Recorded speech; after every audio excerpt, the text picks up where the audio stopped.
I'd like to call the January 23rd special meeting of the Liberty Elementary School District Governing Board to order here at the Jerry Roby facility. Board members present are Board Member Parks, Board Member Aguirre, Board Member Bixler, Board Member Kenyon, and myself, Michael Todd. Next on the up will be the Pledge of Allegiance. Paul, can you please lead us in that?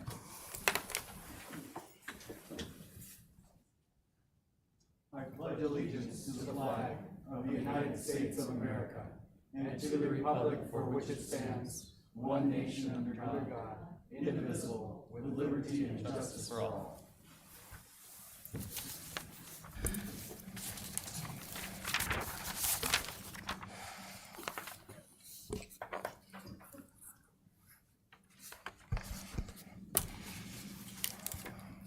Next on the agenda will be item 2, the number 2.1, approval of personnel.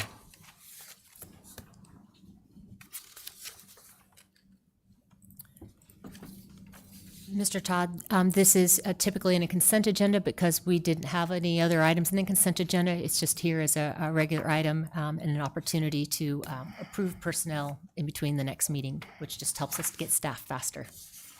Thank you. I do have a quick procedural question. We do not have on this an approval to approve the agenda, which we normally have. Do we need that? I don't believe we need to approve the agenda. Okay. Okay. So we can move forward with our general business. 2.1. Look at this here. Approval of personnel and who the personnel. So I need a motion to approve personnel. I'll make a motion to approve the personnel action items. Second. I have a motion and a second to approve the personnel action items. All those in favor, Board Member Parks. Aye. Board Member Aguirre. Aye. Board Member Bixler. Aye. Board Member Kenyon. Aye. I'm also an aye. Hearing 5 ayes, that motion approves unanimously. Next up will be item number 2.2, the discussion and approval of special education coordinator job description. Mr. President, members of the governing board, with an increase in needs for support for special education services, including student enrollment for special education, increases in needs for staffing.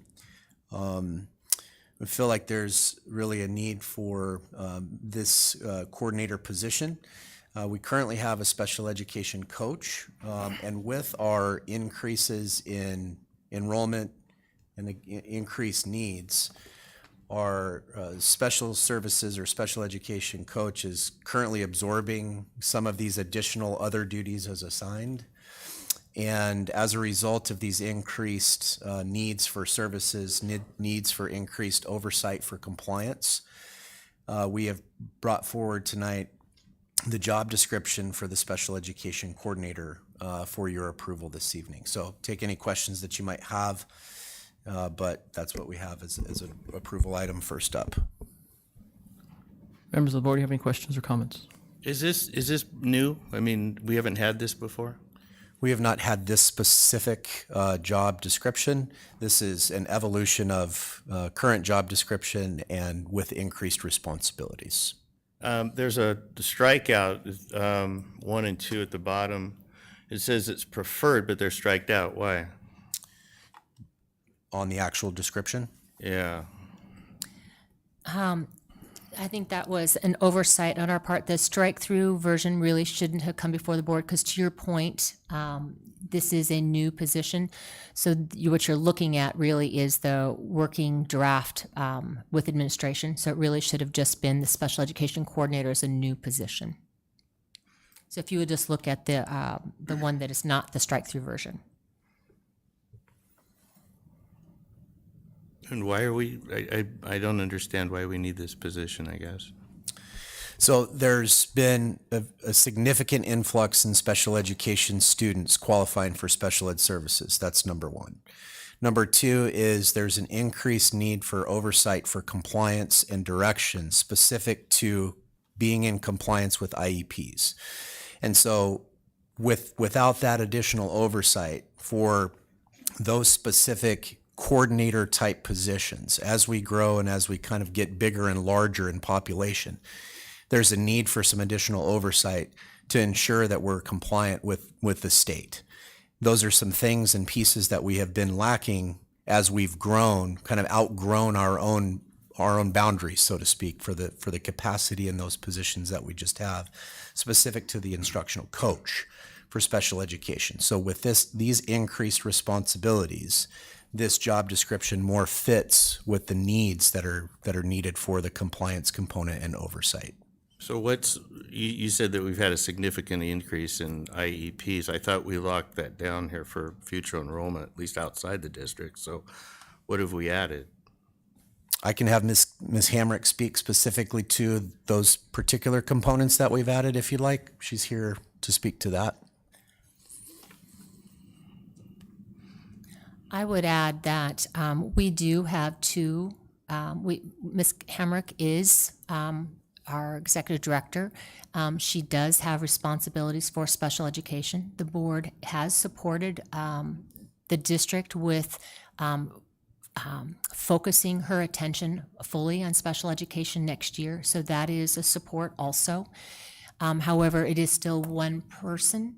And when you have to be at more than one thing at the same time, that allows that support both at the schools, which we have in some degree right now with an instructional coach, but we don't have the ability to act with the authority of an administration as an administrative representative. Also with speak of with the compliance, that really is a very big thing. We've been in we're now moving to the monitoring stage with special education, but we have been out of compliance in a significant way with special education. I would also say when we look at fairness to employees, when their job description, when the scope increases and we aren't compensating them or titling them as appropriate, that's a fairness and equity issue for employees. So in this case, the instructional coach has expanded, the need is expanded, and now we're trying to right-size that with a coordinator position. So the instructional coach would be deleted from the organizational chart and would be substituted with a coordinator position, which allows it to move from a 10-month position to a 12-month position with both continued support, coaching support, but with administrative responsibilities as well to support our schools. Does that answer your question, Mr. Parks? Yeah, I'm just concerned we're adding more administrative jobs than we are teacher jobs or special ed jobs. Can I, Sure. governing board members and governing board president, what has happened this year is that our coach has actually done a lot of compliance with individual teachers. So we need someone out there to be able to work with the teachers not only in their instruction, but how to write a compliant IEP. So our current coach is doing that right now. So she's doing both the compliance and the coaching, which really are a little bit of both. She's also filling in for teachers, and that won't end either. And she's doing actually paperwork for teachers we don't have. So it seemed unfair to have her doing all of those extra duties when her job was only to coach. But she's been staying late at night to get that compliance and working with teachers part together. So instead of building another position, we think that it's better to combine the two because she's still working with teachers in compliance. Does that make sense? Any other questions?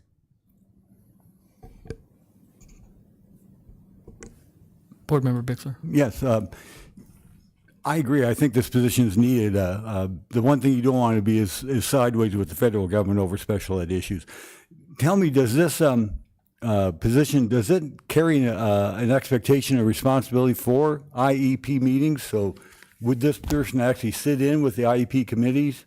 It's funny that you should ask that. She has this year. If somebody could not attend it, she would step right in. So it's almost a hodgepodge of coaching and some administrative LEA, those type of of jobs. And I know that other districts have that type of position because of the growth. And to talk about the growth, next week we'll talk a little bit about the growth, but we're growing every day. So you'll see just between October 1 and this date today, it's 30 more students. So we're growing, and these aren't open enrollment. These are kids that are moving into our district. And so with that in mind, it's always nice to have that person valued as not only a coach, but as someone that can actually act as a compliance coordinator and supervisor if need be. Will this position also have an expectation as far as being an active member of the RTI effort, the response to interventions? In specifically, what I'm thinking about is, will this person help the teachers understand the idea of what have you tried, what worked, what didn't work, and so on, to build that IEP? Well, she has done a little bit of that, but mostly it's special ed. What can we do for those special ed students? Okay, so not new. That are not doing well? What's the next step? So more intervention. So she's more fine-tuned to the special ed part of it rather than the general ed part. I got you. Yeah, as opposed to bringing someone in for testing, she'd be more involved with people that have already gotten an IEP established. Absolutely, and she's qualified to do special ed, academic testing. She's done that for teachers. She can do testing. Yeah, she can do that, and she has. When we don't have those teachers in those places and those IEPs still have to be completed, she steps in as well. Right. Okay, thank you. Any other questions? Mr. Guar? Yep. Ms. Samrick? I think we still have more questions.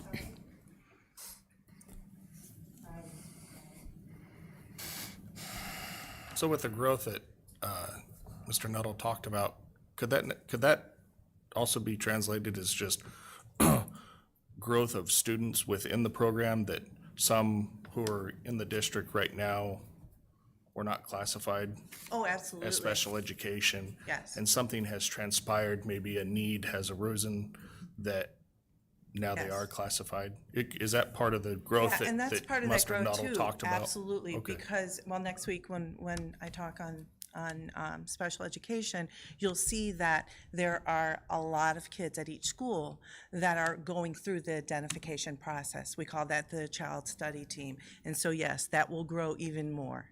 So we're looking at maybe a 5% growth starting next school year, maybe even more.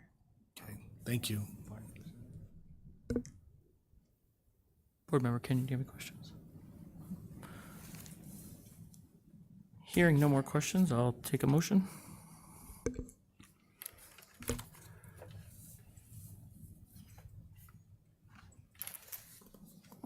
Mr. President, I move that we approve the special education coordinator job description. Second? I have a motion and a second to approve the special education coordinator job description. Call your name, please specify your vote. Board Member Parks. Nay. Board Member Aguirre. Yay? Board Member Bixler. Aye. Board Member Kenyon. Nay. I am also a nay. Show that that was defeated. 2 votes yes, 3 votes no. Mr. President, I'd like to explain my vote. Please do. At this time, I get it. We last board meeting, we showed that we really want to support special ed. I would like to see this come back maybe later, because I would like to see the presentation next board meeting on the special ed. I just don't know right now if right now is the right time to create another administration position. And I know there's a lot of duties currently on this individual. And kudos for them doing everything they are doing. That's not taken lightly. I want to look into it a little bit more before we actually create this new position. So. And I'd also like to explain my vote. Please do so. I think now is not the time to be not approving job descriptions, and we have all stated within a board meeting on how much we support special education, and be really unfortunate if people start to leave. Then the problem compounds even 10 times, and the only person who gets hurt are once again the children. Thank you. I would add that, as I've shared with our governing board, we are at risk of losing this person. It's a very competitive market for special education, and of losing this position mid-year. So it's not even so much of being able to maintain and retain an instructional coach. We are at risk of having none at all. So that is, the governing board wishes to consider that information.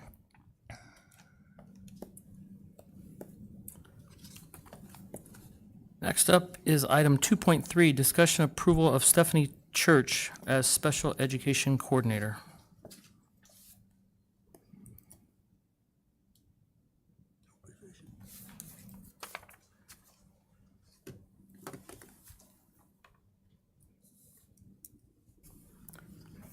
Do we have a motion to approve Stephanie Church as special education coordinator? So I'm not understanding, do we have that position? We did not We didn't approve the approve that position. position. Correct. So I don't believe we can really move forward with the Yeah, I don't approval. believe we can hire somebody for a position that doesn't exist. Unless you are willing to revisit this with the understanding that we are very likely not to have this position at all without the approval of the governing board.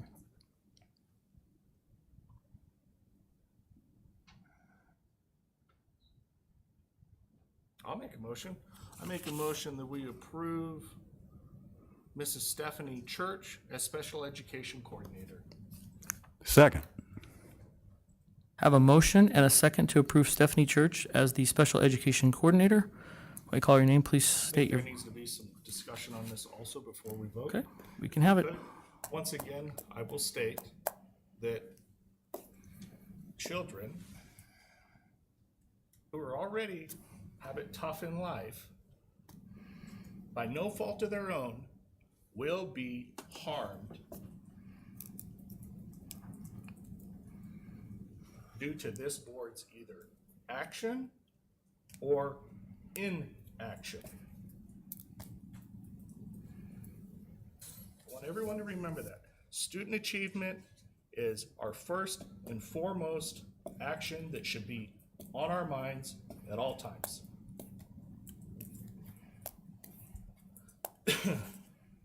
Thank you. Any more comments or discussion?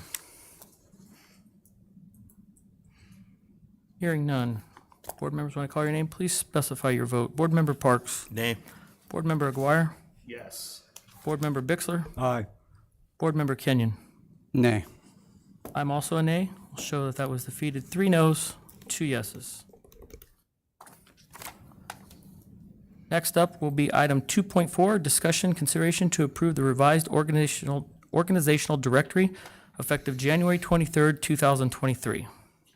Mr. Todd, I recommend that you table this. There are minor adjustments to things that the board had done before, but we can bring this back when we do future things, or I would recommend that you approve it with the exception of the special education coordinator. Members, do I have a motion?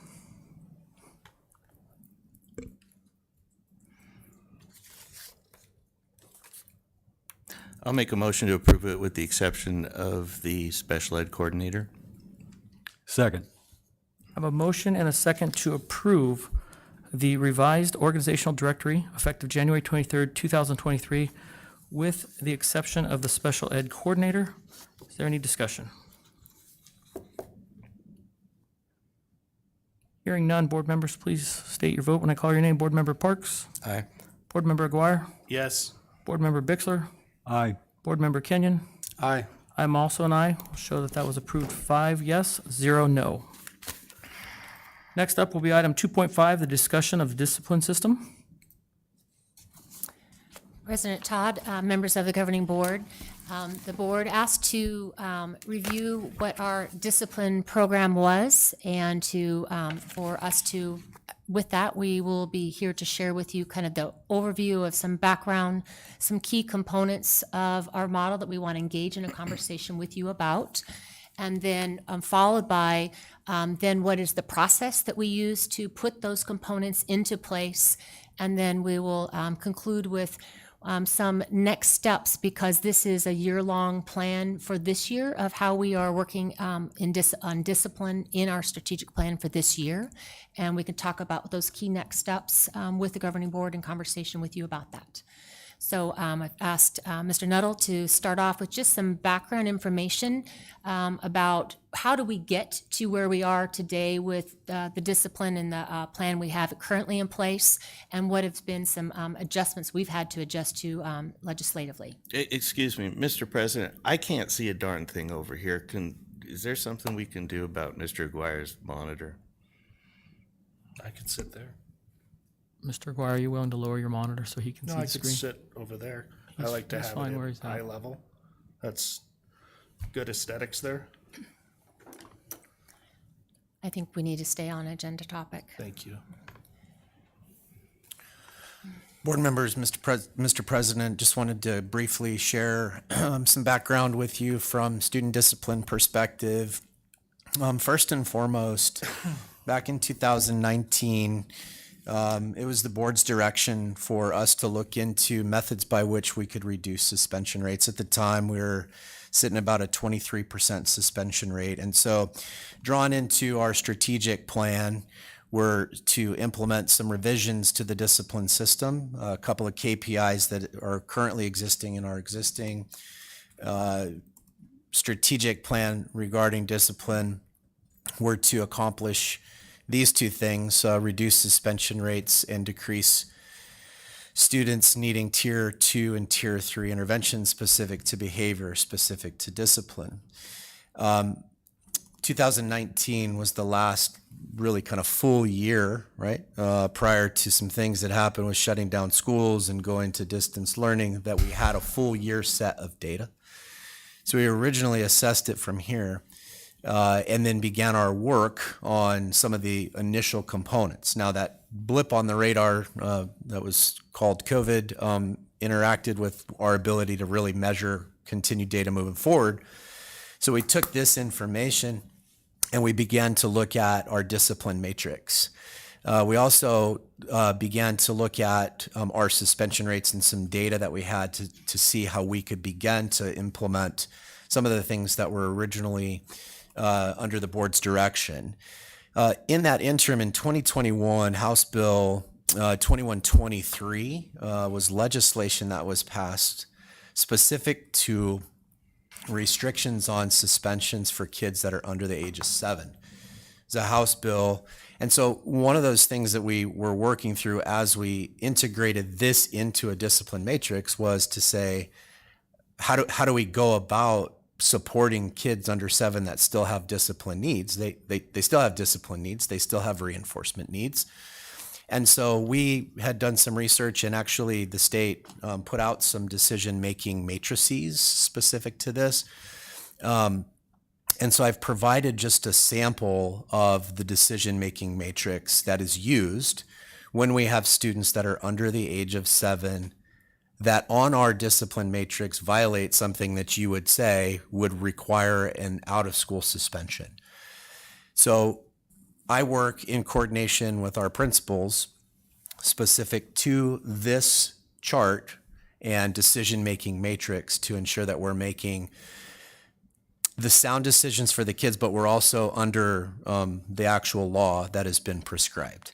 So just wanted to share that as some background for you. So that was where we started, blip on the radar, still kind of working through the discipline matrix, have a House bill that comes in play. And so as we've navigated our way out of both of those things, we now have some established components of a discipline system, which I'll go into next. So really and truly, if we talk about our overall discipline components, we really have broken it down into 4 primary components. First and foremost is the need to teach behavioral expectations, right? And so that hasn't ever changed. since the beginning of time. When kids come into school, no matter what grade, we have to teach them the behavioral expectations. Things have changed a little bit because some behaviors have changed to some degree, but we still have to teach behavioral expectations. In addition to that, we are also really, we believe, and I think that recognizing positive behaviors and reinforcing those positive behaviors is less punitive and a more teaching approach to discipline and teaching students how to behave as opposed to just initially initiating a consequence. That does not mean consequences don't happen. That means that we are attempting to reinforce things that go well, things that people do well. It's just a natural thing. We all have children. We like to praise the things that they do well to encourage them to continue that behavior. No different. We want to try and do that across the board. We also have a component of assigning escalating consequences. So providing students with the opportunity to improve their behavior in a manner in which consequences for the same or similar offenses would be escalated. And finally, facilitate some reflection and restoration of relationships. So we believe that, the reflection component of when somebody does something that deserves a consequence, to reflect upon that. We have some methods by which I'll get into in just a moment. But essentially, these are the four primary discipline components upon which we operate from a discipline perspective. So when we go into teaching behavioral expectations, they're campus specific, they're grade level specific, and they are taught throughout the year. So we have teams of teachers, and we have all of our teachers that, sometimes students may forget over a 2-week break how to come in and follow the procedural expectations. And so we explicitly teach those throughout the year to provide opportunities for students to remember what those expectations are. We also have expectations for a variety of settings. The classroom is certainly one place where students spend the preponderance of their time. However, there are other expectations for lunchroom behavior and restroom behavior, how they arrive, how they dismiss, how they board the bus, and the list goes on and on and on and on for those expectations. So those are just some of the bullet points, and I've included a couple of attachments from a few schools who've created a behavior expectation matrices. So they are explicitly teaching those behavior expectations throughout campuses. Secondly, when we talk about positive reinforcement and reinforcing those positive behaviors, as I just mentioned, it's intended to provide some reinforcement and motivation for kids through rewarding of those behaviors. Schools have begun to implement some reward programs through school stores and types of reward systems. We have some pride, some howl, and some roar, as are noted here. And those are just things that are exemplified, obviously, in those acronyms for their school. And schools really try to focus on those components upon which their foundations are built for those behaviors that are expected. And so when teachers see those positive behaviors happening, they want to recognize those positive behaviors in kids. What's been really, really cool is that the kids are now recognizing positive behaviors in one another, which is a great evolution. And they're also recognizing positive behaviors in adults, which has really, when you teach a kid how to recognize positive behavior in adults, I think you're getting closer to this initiative here in terms of recognizing what people do well. The discipline program components here, age-appropriate grade bands, just as a quick review. Prior to 2020, we had one discipline matrix that assigned the same consequences for a kindergartner as we would a 7th or 8th grade student. And when we put together a committee of which I've presented before, that was some of our research. One of our primary things was, do you really assess discipline in the same way for a 1st grade student as you would a 6th grade student? Now, House Bill 2023 that I just talked about kind of came and took care of some of that for us. But nevertheless, we still feel that it's appropriate to have age-appropriate consequences dependent upon the violation.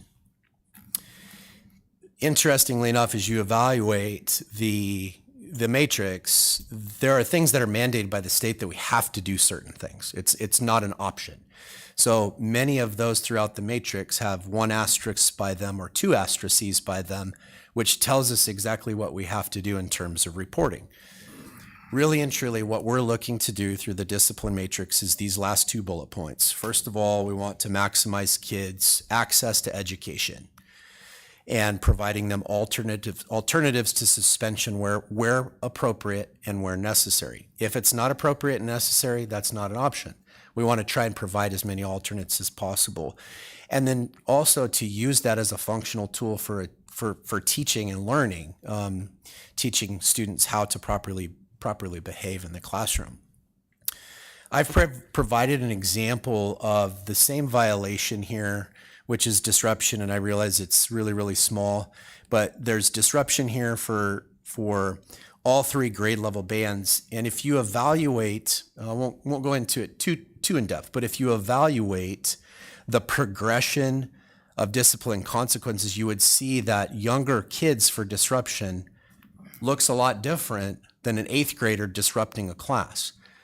We have a student that has been in the school system for a long time. Disruption looks different. The expectation is different than, say, a 1st grade student still learning how to do school and still learning how to behave. The other thing is that as we increase rigor in the classroom, which is our number 1 goal, sometimes students react in a certain way that is disruptive because they don't know they're struggling with the rigor of the content. So a lot of these things happen, and we want to give younger students the benefit of the doubt and teach them how to appropriately handle disruptive behavior. So here's an example, K through 2, 3 through 5, and 6 through 8.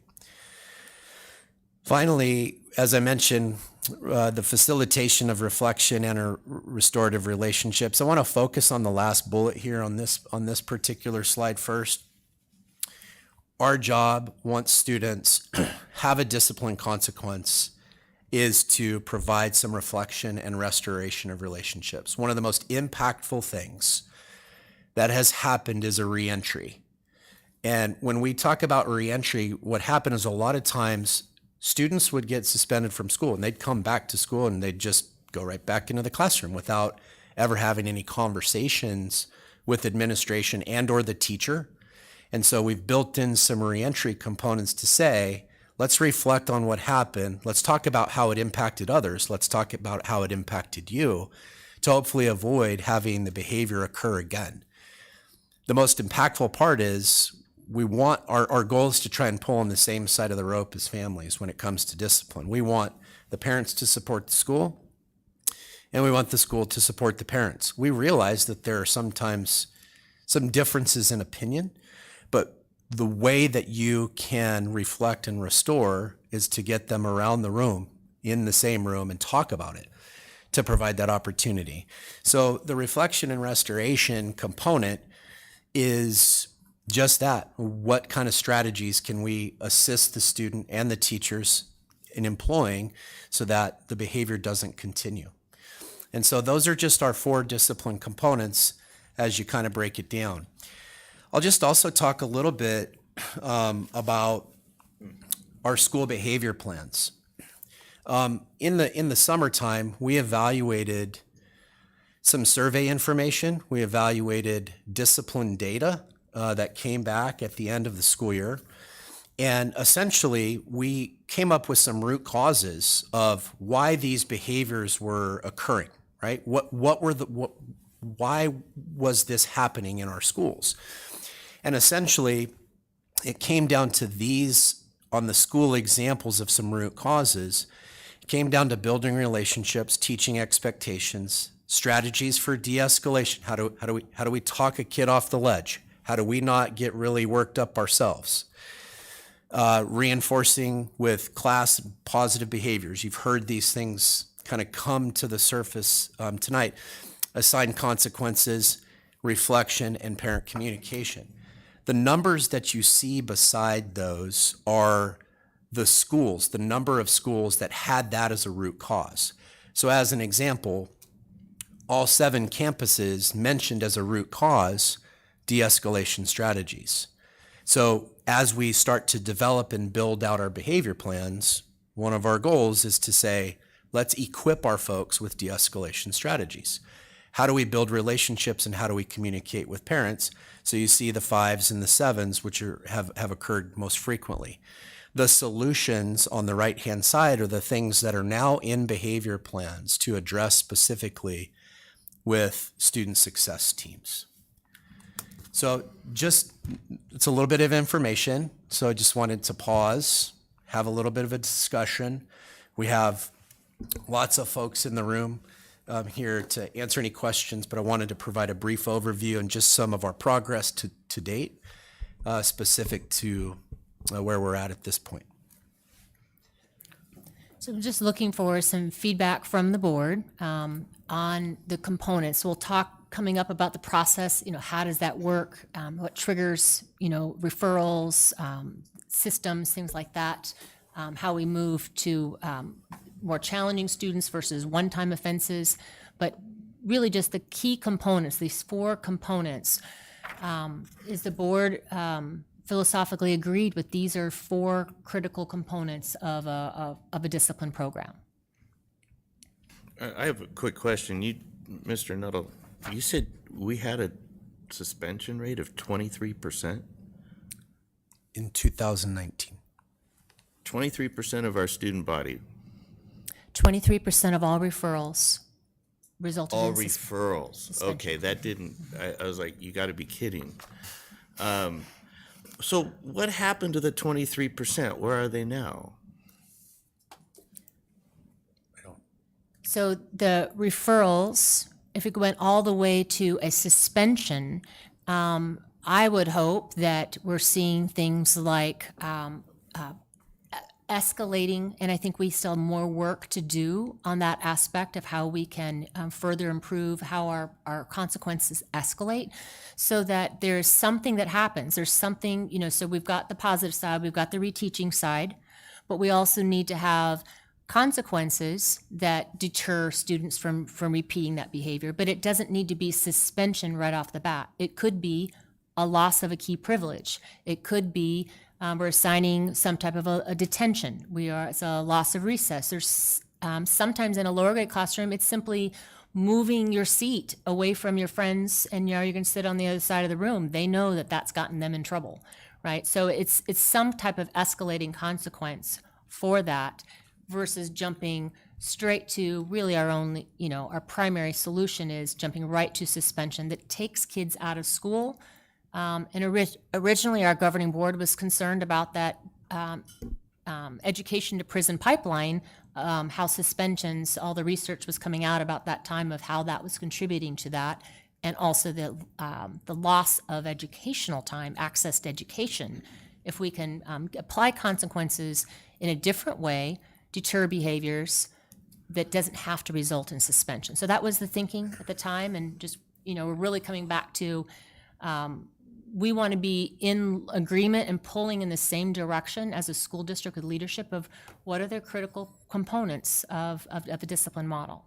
Mr. Parks, I'll just also note quickly that in 2019, that was before we separated the grade levels. So from K2, right, it was a K8 discipline matrix, and in many cases, the first-time offense resulted in an out-of-school suspension. And there was no way to separate those out prior to 2019 because we had one discipline matrix that was for K through 8. So I think the fact that we separated those out and first-time offenses for little kids, that may be where they're at now in some capacity. Right. I agree with you. We've got different needs for different children. Like I'll just tell you personally, when we start talking about behavioral expectations and not discipline, I just ideologically just disagree with that. I mean, that's just not something I'm going to agree with. So we already have a problem there. I have a question about rewarding good behavior. Is that you're only rewarding good behavior for kids who previously shown bad behavior, or are we rewarding good behavior for all the kids? It's a recognition program for every student. Okay, so what's happening when kids are getting referred and they come back with a lollipop? And all the other don't- kids see that the kid didn't really get much, you know. They don't receive a reward for a referral. Well, don't. that's the impression I get. I've talked to teachers, I've talked to all sorts of parents. So what are we missing? Well, that's not the intent of positive behavior intervention recognition program. Well, I understand, but we have a problem because that's not what's happening. So, you know, this is why I asked for this, because there's something wrong. There's something not working. My biggest concern is we've rerouted a problem somewhere else as opposed to dealing with actual issues. And we're rewarding kids for ultimately what I consider to be bad behavior, not good behavior. I also am really concerned that we're spending way too many school resources on this. So again, that's why we're going through this process. I got to learn more. You got to convince me that we're doing some right stuff here. But part of what I asked coming into this is, let's break this down to 90-10. Look, the reality is 90% of these kids, and probably higher, conform to this just fine. They just absolutely fall in, whatever it is. I'm worried about that small percentage that it doesn't matter what we do. Do they really belong in our school? I don't know. Do we have to have some other programs? How do we fast track them so that they get the attention they need to see if they need IEPs? So these are the questions I have. So some of the things you've asked around process, and we'll get to that. Okay. Can we go back to the slide with has the 4 components? Because I think this is really critical to say, do we have, does the board agree or disagree with these key 4 components? I would argue that in school, we teach academics and we teach behavior. We are teaching children. So in order for them to learn in school, they have to learn how do we line up in the line? How do we pass our papers forward? How do we move from small groups to large groups? How do we behave in assembly when it's a pep assembly, and what kind of behavior is appropriate for that? And what kind of behavior is appropriate when it's a theater production and we're not going to hoop and holler. We are teaching different kinds of behaviors and appropriate behaviors. So I think parents would agree that they teach their children expectations and they teach them how they expect them to behave. So I think that is a critical component that should be a part of what teachers do. Not all the time. By and large, the preponderance of what they teach is academics, but a portion, and from time to time, they do need to revisit those things. Perhaps I think there may be some misunderstanding on the reinforcing of positive behaviors.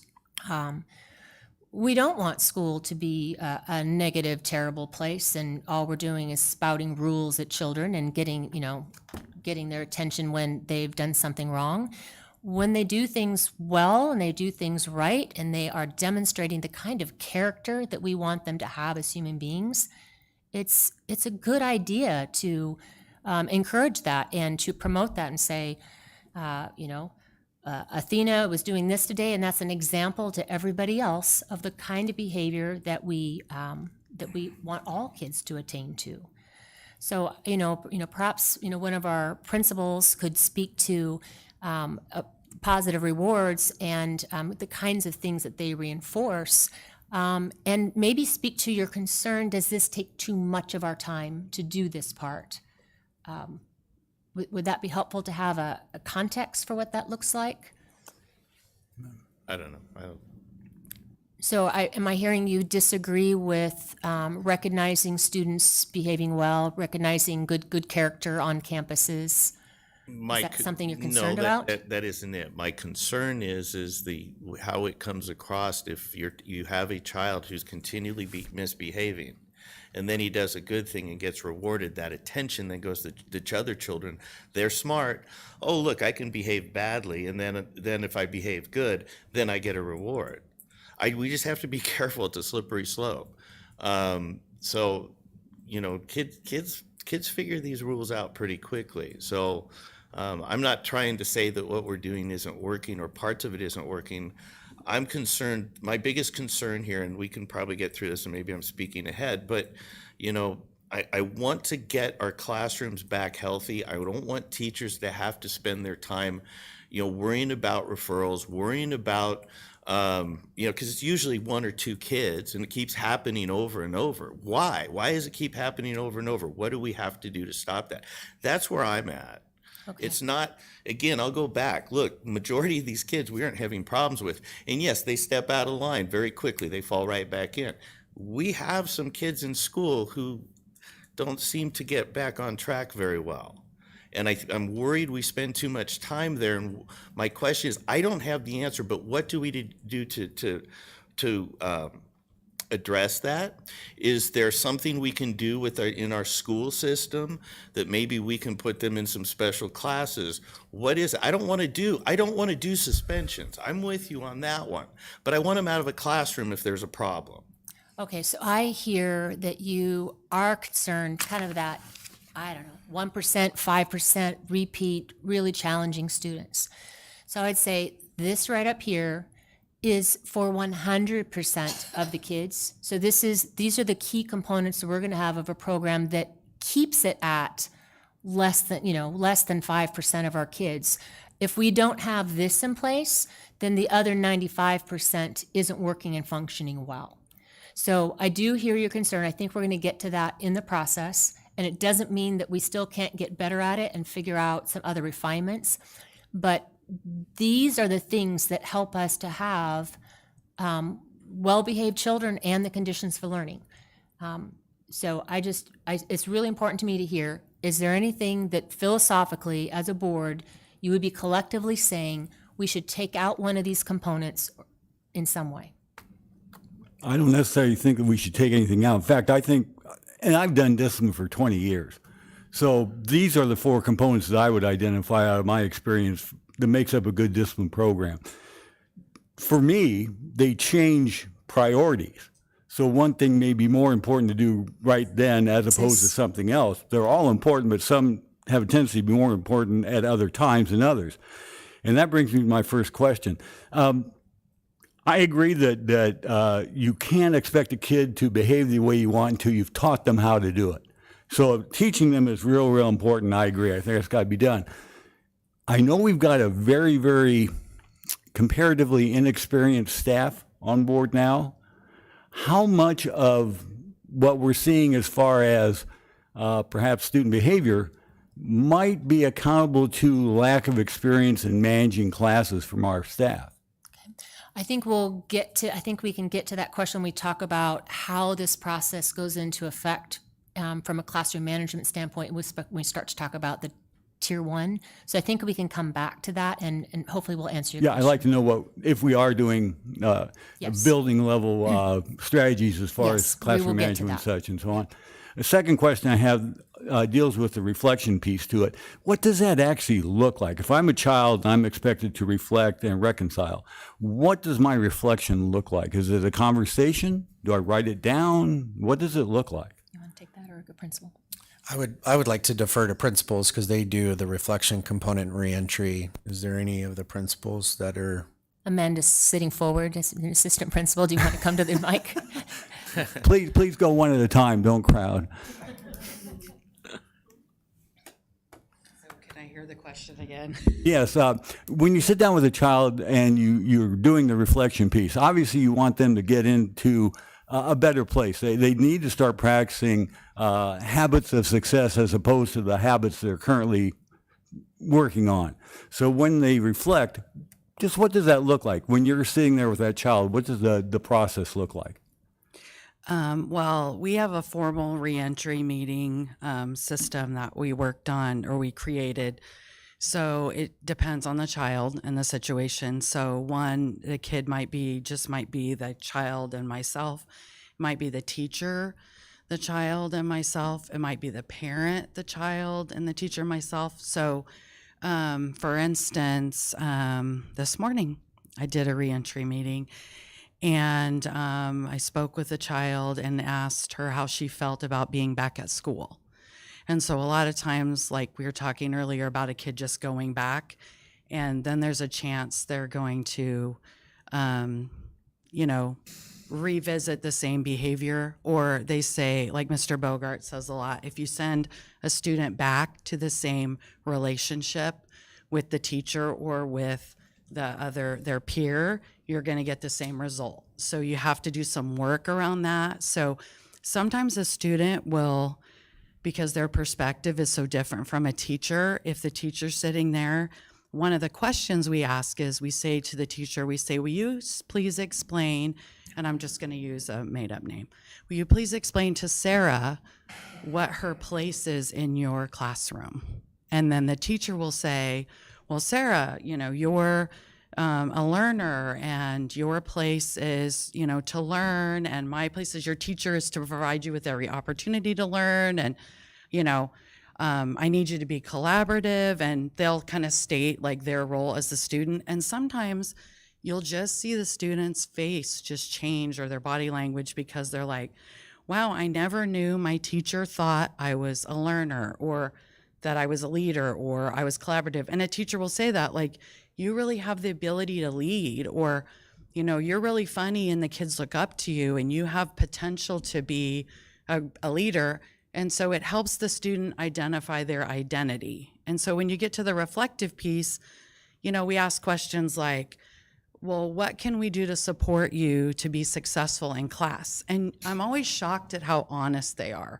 Like, they'll even say, like, I don't think I can handle sitting by my friend anymore. And they'll look to the teacher and say, can you move my seat? And I'm always like, wow, like, that's really cool that they were home and they were miserable away from their friends, and they know, I don't want to go home again. So can you move my seat? So, it really depends on the kids. And sometimes they'll even ask for, I really want to be in a better place with my friend. Like, I feel really bad about what happened, and they'll ask you to orchestrate a conversation. So we'll coordinate with the school counselor, and she'll set up a peer mediation, and they can sit and say they're sorry. The other day, a kid, I sent them home with an assignment based on a conflict they'd had with a peer. And when he came back the next morning, I said, what did you learn? And I had him research a moment in history.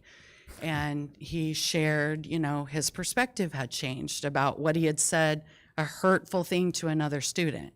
And so the reentry meetings are designed specifically for the incident and the student, and the teacher drives that a lot, right? Like, a teacher might say, I just think this student is struggling with impulse, or I think this student has low self-esteem, or I think this student, has got something going on at home and is super distracted. So can you help me dig into that?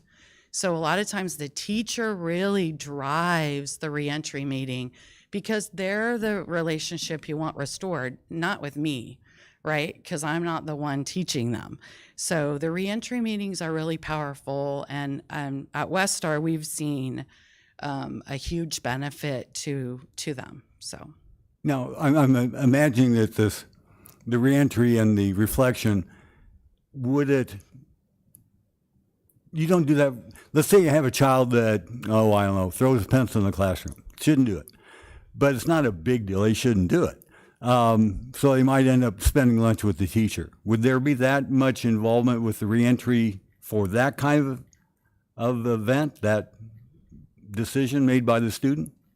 Well, it depends. So if a student throws a pencil every day for 5 days, we've been working a lot at Westar on helping students realize why a low-level, repetitively disruptive behavior, it becomes defiance, right? So like, if I'm a teacher and I remind, Susie, you can't throw a pencil, I'm teaching, it's a distraction, and they keep doing it.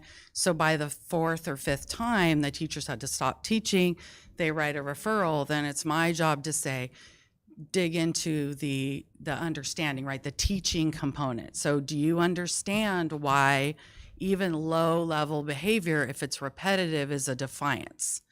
And so if that happens and the student, say I assign them lunch detention, right? So I say, okay, you are not going to be able to eat with your peers today because this is defiance. So then if that student, I reach out to the teacher and I say, hey, Susie's serving lunch detention for throwing the pencil. We talked about defiance. Do you want a reentry meeting? And sometimes the teacher will say, I'll do it myself. Thank you for, but sometimes I will. If I feel like the student's really struggling and I want to make them aware of the escalated consequence, like, okay, I gave you 1 lunch detention. Now we've established that it's defiance, so if you do it again, it's going to be 3 lunch detentions and I'm going to have to call home. Right. And so I make them aware of the next escalation if we don't remedy the behavior. Right, and obviously you want them to change their behavior at the lowest level possible. So. Absolutely, yeah. Now, yeah, and I understand what the other member was saying, that 2%, there is literally nothing a school can do that will change their behavior. I've struggled with that as an administrator for years and years and years. I wish I had an answer, because I bet I would be rich today. But yeah, it's that 2% that just won't change, that become the issue. But the 98%, lunch detention usually takes care of it. And I like the restorative part too. I think it's great. So, and I also agree. You've got to reward the positive. Yeah, nothing works better than success, and you got to celebrate that. So, yeah, I think a positive reward system is a good thing to have.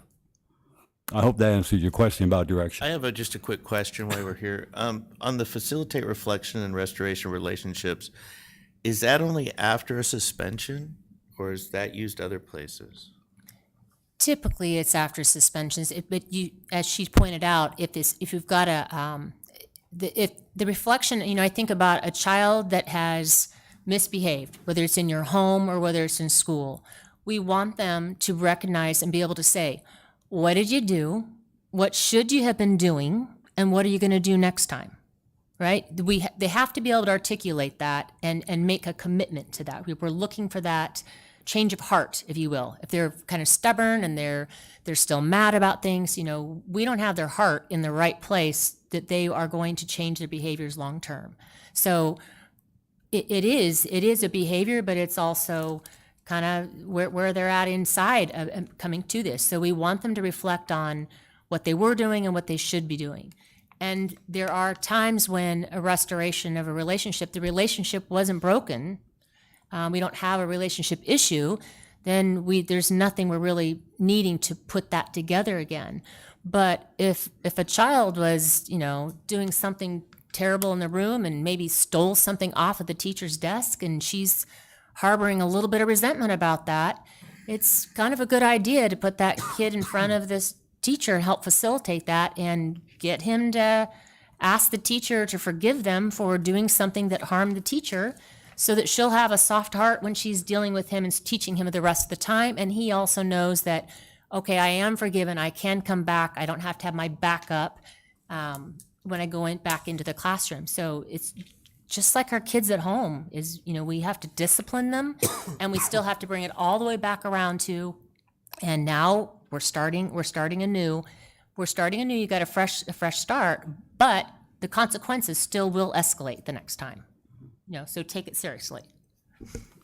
Well, you asked a question if this was something that we did or did not agree with. I mean, conceptually, it makes sense. I'm going to reserve kind of my judgment at this point because I still have a lot to learn about each piece. I mean, I just learned that one of them was just for suspensions, basically, and I didn't know that. So I think as we go through here and learn more, I think I'll be able to answer your question more effectively. And I don't want to say always or never, because the principals really take these things one situation at a time. So there is a range that's kind of pre-thought out. When you're mad about something and you're going to give your child consequences, it's probably a good idea to have already thought ahead of time of how you would handle that situation. And that's what the discipline matrix does. It gives, here's a range of options. You're kind of thinking that through. And now in this context, what is the most likely to change this child's behavior? What's going to make the most difference? And if we can do it with the least amount of taking away classroom time, we're going to do that. I had, one kid you could look at him sideways, and another one you're going to have to take him all the way to a really pretty serious consequence. But it's still how to be fair and have it be escalating. So yes, I think I hear you saying let's kind of move on. These are the big components. And we can get to what you're interested in, I think, is the process of how does this work? Mr. Kenyon, you looked a couple times like you had something to say. Just real quick. Talking about these four, I do like what you have listed here. I'm just curious, you went over, there's 3 schools right now that you have listed. Rainbow Valley, Blue Horizons, and Liberty. They each have pride tickets, HOW tickets, rower tickets for the positive behavior. I think those who have had my kids can say they're pretty good kids in class, and a lot of times they end up coming home from Liberty and saying, hey, I got pride ticket today. That positive behavior I know has really helped them. I do like seeing that. At first I didn't understand Brian's point, but I do see it where somebody who's continually getting in trouble, if they're getting more pride tickets than kids who are always doing good, that may be something worth looking at, right? Does that make sense? So somebody who's constantly getting in trouble, and then they do one good thing, they get a pride ticket. Just speaking of Liberty, because that's where my kids are. But just kind of evaluating that process, making sure that that is an equitable way that we distribute these rewards. And I did see that these 3 schools were listed here. Do the other schools also have something similar to that, or is it right now just these 3 schools? I think all of the schools have some version. Where they're at in the process may vary to some degree. I just wanted to include some examples of the ones that are more firmly in place and maybe a little bit further along. Perfect. And then I guess my last question is, this discipline program, how long has the district been using this, formulating this? And I know it's always evolving, so.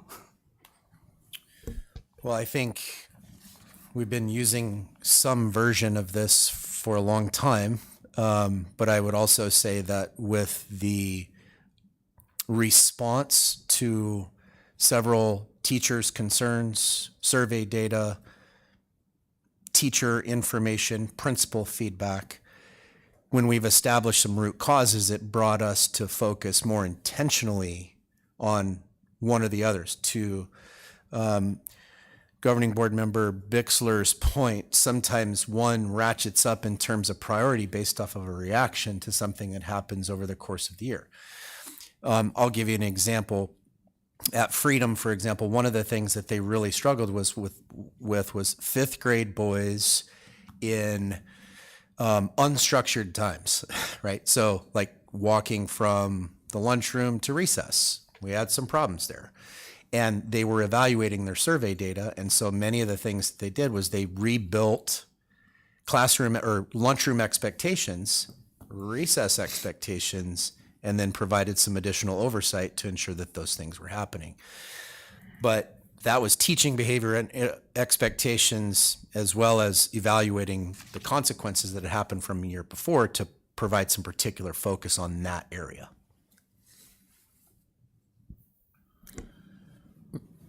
I would think of these, we use the words components, but I wonder if they're also levers.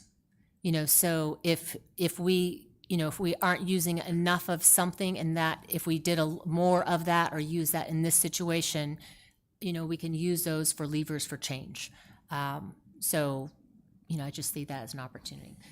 If that's okay, we'll move forward with some process pieces also. One second. Mr. Guire, did you have any questions? We kind of got you. Okay. I have a couple of things I'd like to just surface, and maybe they will come up. First of all, I have heard from numerous teachers and principals that they feel pressure not to refer kids to the principal's office or to suspend. If the child needs to go that direction, we cannot put pressure on teachers not to do that. We have a lot of young teachers right now who might not have the same skill set of handling children's behaviors that some of our senior teachers have. I'm worried that by not removing the problem, we're removing the education from the system. And I think this conversation, I think where Board Member Parks was going was kind of looking at our Tier 3 kids, which also I believe Board Member Bixler referred to, that 1% to 2% that's just not changing. But in numerous resignation letters we've heard and talking to teachers, we keep hearing discipline is not working. I'm curious, we have 3 schools here that are on board with some examples. We're not sure about the other ones. We heard here that, well, we alter the plan. Sometimes the principal doesn't want, or the teacher doesn't want the assistant principal involved, and other times they do. And that starts starts becoming a lottery. Am I gonna have to sit before the assistant principal? Or do I have a teacher who maybe, for whatever reason, doesn't want that principal in there? I think we need to standardize this a lot more. I agree with the split and separated age plan. A 2nd grader is going to have different behavioral issues than a 7th or 8th grader. 7th or 8th grader, by the time they're at that age, they should know how to behave all times when they're at school. That's just where it should be. They should be able to do that. If they're not, we need to get them the help. I received a letter from a parent, April Smith, and she asks about clip charts and color-coded cards. She sent me some examples of behavior management. She said, I'm looking forward to discussing this more with you on the phone. I've brought it to the attention of Ms. Boris at Estrella Elementary, and she agrees with me. But I get the feeling that she's overextended and doesn't have the training available for her and the teachers to choose alternative options to the inequitable clip charts. So if we're doing clip charts and we're doing reward, I think we're all over the board where we're at with rewarding. And we need to bring this in to one common goal, just as ideally as we teach math. If you're in the 2nd grade and whoever's class at Westar, if you move over to Estrella or you move across the district, we should all be pretty much the same. We shouldn't be teaching this. We have 7 schools and 7 different ways of teaching math. That shouldn't be the case. And discipline should not be that way either.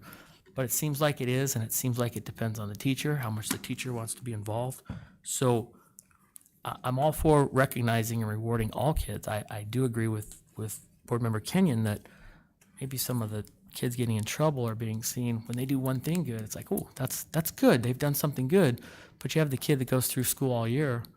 I feel like we're starting to have a reverse effect on this. So I'm anxious to hear more. And I absolutely believe if a child is suspended from the school or has a major infraction, the parents need to be involved in the reentry. We've talked about it's a choice. Sometimes it's 1 or 2 people. Sometimes it sounds like there could be 300 in the room, but there's no consistency. But until we bring some of this back to the home, to the parents, and make them be a little bit more accountable for their child's behavior, this is never going to solve itself. And so I've heard parents say, yeah, my child got suspended and I had to take 3 days off of school to be home with them. My kid's not going to get in trouble anymore. Well, same thing. If you got to come here and address this at the school, and I'm not sure it's just suspensions, but maybe other major infractions, or on a second time, if you've committed 2 violations, 2 behavior issues, whatever you want to call those, in a certain period of time, then the parents need to come in and be part of that reentry so that they know what's going on. And that puts a little bit more pressure on the parents to start managing things at home a little bit more, which should reduce some of the behavioral issues for our students. So I'm curious to hear more as you move forward. I would say if you're hearing that it's not okay to make referrals, I think that's something that you should forward to me with some specific examples of that. And we're going to talk about, Mr. Nuttall's going to talk about what kind of is a minor thing that's talked about, dealt with by the teacher in the classroom, and the expectation is for the teacher to deal with those minor things in the classroom and not to be giving referrals for minor things unless they become a pattern. So he's going to talk about what takes it from a minor situation to a major situation when it absolutely should be a referral. So I'll let him speak to that. Okay, so the first step in kind of our process is we evaluate minor behaviors that happen from time to time and kind of putting together this flow chart. Minor behavior, disrespect, refusal to work, disruption, minor disruption. We put some intervention strategies in there where we want the teacher to maintain as much ownership as possible. Philosophically, the moment that a teacher for something that's minor, right, sends a student to the office, they now have lost all the power. And we've talked over and over in here tonight about how kids are really smart. They don't want to be in class, and they know that they can get to the teacher loses their power on a minor problem. in many cases, we want to teach the teacher the skills to handle those behaviors where possible. Now, if there are repeated behaviors, then there has to be bringing in the parent. So if we go through this, we've got some interventions. Let's talk about reflection. Let's talk about reminders. Let's talk about modify something, change something to alter those minor behaviors. If the behavior changes, then we reinforce those positive behaviors that the behavior changes. If not, we're assigning some consequences. And we're going to reach out to the parent in an ideal situation and talk about how we can work together with the family and the parent. And then we refer them to the office if those things repetitively happen. If it changes the behavior and it starts out minor and it repeats and the behavior doesn't change, it very quickly goes to something else that's now major. If I've tried as the teacher over and over and over and it's not resolving, and I've done this and this and communicated with the family, I've done some things within the walls of my classroom, and it still doesn't work, I'm now going to take it to the next level and it becomes major or more major in this example. So now it becomes more severe. It's insubordinate. Now I've asked you to do something and you're not doing it, so now it's insubordination. And when we move along down this types of thing, it leads to other major behaviors. Other major behaviors occur. And then this is an office referral. These are things that are not supposed to be handled by the teacher. These are the things that absolutely should be handled by the administration to help support. So as we navigate from small things to major things in our progression, now these are the types of components that now become what are the administrators supposed to do to provide some action to support the classroom teacher and the student to correcting the behavior. So that's the very beginning part of the process. As we've talked a little bit over and over, I think Natasha is going to go into a little bit of our tiered system, and we'll kind of move forward with that. I am. So just like Dr. Schuff had mentioned, and also Mr. Nuttall, we teach behaviors or how to behave just like we teach academics. And so there is a tiered system, and within that tiered system, we also need to teach our teachers how do we intervene and what is the most appropriate way to intervene at each of these levels. So this is just a representation of a multi-tiered system of supports, starting at tier 1. So the slide is just letting you know that at the tier 1 level, we're thinking about all students and what do all students need explicitly to be taught positive behavioral expectations. The teacher uses this as in a consistent approach for their classroom management within their classroom. Tier 2 is really where the school is providing supplemental, or those students need additional support to teach a behavioral skill and intervention. We begin to progress monitor, and oftentimes this might be a small group, and counselors might even be involved at this tier 2 level. Tier 3, the behavior is continuing, and tier 1 and tier 2 was not effective, and now we're moving to tier 3. And we again are using data to collaborate with now administration, maybe a behavior interventionist, and then also families. We learn a lot from families when we get them involved, and we learn what might be happening in and at the home, and we might also be learning about traumatic experiences, so that we need to do something differently because of what students and or families have experienced. And then we did place tier 4 because we also have special education students that have behavior needs, right? So I just want you to stay with me in tier 1, 2, and 3 with general education students, and then I'm going to talk separately about tier 4, which are our special education students that have behavioral needs. Oh, I'm clicking my own and not this one. Sorry about that. So classroom management, we have teacher strategies, and then we also have professional learning.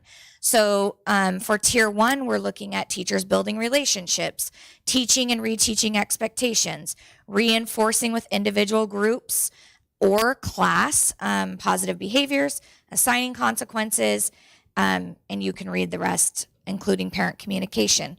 We do have professional learning for our teachers in regards to classroom management with tier 1. So that's establishing what those consistent expectations are, making lesson plans for teaching expectations. So again, I'm just going to reinforce, we have to teach this just like we teach children to read, right? If they don't know how to do it, we need to teach them. A lot of people assume that people come in and they just know how to behave. And if you've been to Disneyland, you know they don't, right?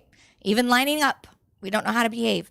So we teach them a procedure for that. We also apply consistent consequences and then apply strategies for engaging parents and engaging parents as our partners. We have consistently provided professional development in behavior. And here is just a timeline or a flow chart of some things that our teachers have been a part of. Our new teacher orientation and induction, we revised it specifically this year to include more emphasis on classroom management, relationship building, and procedures and expectations in the classroom. Our principals have, we call them sometimes a Thinking Thursday or just-in-time support for specific teachers that are struggling with classroom management. So as they are walking through classrooms, they are able to collect that data and information and then provide specific teachers with skills that they need in order to have a positive learning environment and establish classroom management routines and expectations. I know Freedom Elementary School focuses on classroom management workshops for their new and continuing new and continuing teachers, and they do that on a yearly basis. And then we also have principals that are observing and providing feedback to identify, again, specific teachers that need help with specific skills for classroom management, and that's at the basic tier 1 level. Natasha, before we move on to from tier 1, what's working and what are we still needing to work on with tier 1 and classroom management skills with our teachers? I think that it is 100% dependent on the campus. So I would defer to the principals on that. Some things I have heard, consistency. So especially with our children that rotate teachers, if there is not consistent expectations within a grade level, when a child goes from one teacher to the next, these are the expectations in this classroom, but in this classroom, I get to do yada, yada, yada. That's very confusing for a child that's brain is not fully developed, right? And they go, wait a minute, it's okay here, but it's not okay there. So I would say consistency is one thing that I have heard over and over. And then any principals want to speak to classroom management, what you're working on with classroom management? While Ms. Sanchez is coming up, I will also say we intentionally put this into our programs to be able to support our teachers and provide that, but also it doesn't necessarily mean they take advantage of it, right? So they may choose or not choose to participate with their in some of the new teacher orientation workshops because it is a choice. It's not part of their contract day. So they may choose not to be participating. So it's not necessarily, we can offer it, we can create it, but we don't necessarily have a captive audience, if you will, to be able to deliver that and ensure that those skills are up to date. So principals have to do it one-offs, kind of a one at a time more often than not. So we also, besides that, we know we have to differentiate, right? Because we also have teachers that are experienced that need a little bit of classroom management, And we have those new teachers that just need the whole realm of classroom management. So at Blue, we call them the Blue 411. So after school, it could be a Wednesday or it could be a Thursday. All of the new teachers are to attend, and we talk about daily schedules. We talk about expectations, waiting on the door, bell work, simple things that we assume they know, but we just learned that we no longer assume. So if we get new teachers, they have to go through the 411, and it's part of that. If they're experienced teachers, Mr. N and myself and our coach will walk through the classroom and we'll see where do we find a need? Is it that the expectations are not clear? And how do we help this teacher get the control back in the classroom? So then we intervene, we go into those classrooms, we teach the students the expectations, we stay there to support the teacher. Sometimes we have to do that more than once. And sometimes if that is not working, then we get additional support. We do a lot of the Fred Jones, the Harry Wong, and teachers do not want to fail. And you're right, we have to do something with the 2%. But the teachers are there, and if we teach them and if they know that we're supporting them, they're going to try whatever we instill in them. And for that 98%, it works. It works. So there's just a lot of different branches, even within the 4 components that they showed you. That's not it. There's a matrix. There's a reason for the rewards. There's a reason who gets the rewards and who doesn't. So it's just almost like a cycle, right? When we get a referral, I take the time, and so does Mr. N, even if it's a minor. We contact parents the second minor that they have, because what I tell my teachers is I do not want to call a parent and then they're going to tell me, well, I didn't know about it. Well, what do you mean you didn't know about it, right? So that's a conversation with the teacher, but we reflect with the child. What went wrong? What were you thinking? Well, I just felt angry. So then that's the trigger. So let's talk about you feeling angry. Do I have to speak to parents? So there's just a lot that we have to do, and then we have to tell the teacher, there's this going on, we're gonna do these types of supports to help this one student. So it's a never-ending support, and it does take a village to make sure that our students are also learning the expectations and how to behave. So did I answer the question? I think I went on a random, but I'm passionate about So this. she's going to move on to tier 2. Thank you, Norma. But the tier 1 is, it's as effective as the classroom teacher is with the classroom management skills that teacher has of managing the entire class. So we're not really talking about, in particular, a particular child that's, raising Cain. It's how is that whole class functioning? And we all know that a very challenging child is going to function better in a well-managed classroom with clear expectations, clear consequences, clear direction. So we really are working just like our kids are tier 1. We also have to make sure our classroom management skills are strong with our teachers across the board. And I'm going to tell you, that's a work in progress. We have a lot of new teachers. We also have a fair number of experienced longevity teachers who struggle with classroom management and the relationships they have with kids. And in a different time and day, those would probably be the teachers we'd be saying need to be on an improvement plan and moved along. In today's world, we are working overtime, double time, triple time to try to support them and try to get their competencies up so that they can be effective with kids, because we can't afford to lose teachers.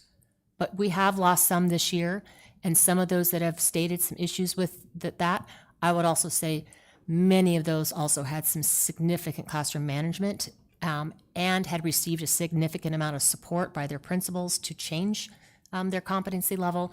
And for all the reasons we can't fully understand, they weren't successful. So tier 2.